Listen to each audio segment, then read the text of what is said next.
Welcome to the Journal Editorial Report. I'm Paul Gigot. President-elect Donald Trump continued with his rollout of domestic policy nominees this week, selecting Oklahoma Attorney General Scott Pruitt to run the Environmental Protection Agency and Executive Andy Puzder for Labor Secretary. We begin with Pruitt, who has been a tough critic of the EPA under President Obama, suing the agency several times as Attorney General in a bid to rein in its regulatory overreach. The left's reaction to Pruitt's election was swift, with Vermont Senator Bernie Sanders calling him a climate change denier and his selection to lead the EPA sad and dangerous. Joining the panel this week, Wall Street Journal columnist and deputy editor Dan Henninger, editorial board member Mary Kissel, and columnist Bill McGurn and Kim Strausel. So, Kim, you wrote about the Scott Pruitt selection this week, and you like it. Why do you like it? Yeah, I love it. This is exactly what the EPA needs, and here's why. This is a guy, as mentioned, he has sued the agency. He is highly skeptical of a lot of the regulatory actions it has taken, which President Obama's put in place, extra legal actions, which the courts have proven. So we don't need another environmentalist there. There's plenty of rules already that the EPA has done. We need a lawyer like Mr. Pruitt who's going to try and restore the balance between the agency and the states as partners and put it back in its proper role. And you like the fact that he is from a state. Now, it's an oil and gas state, and that has a lot of people, a lot of Democrats griping.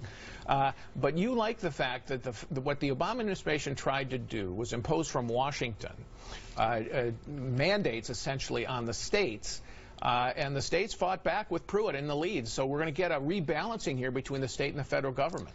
I mean, this is how these laws are supposed to work. It's supposed to be a partnership. The federal government sets some minimum standards, offers some technical support, maybe some enforcement if states aren't doing what they're supposed to. But the states are supposed to be free to innovate. And that is definitely the vision that Mr. Pruitt's going to put back on the EPA. Also, by the way, nowhere in the EPA mandate does it ever say that the EPA has to be opposed energy and development and economic growth.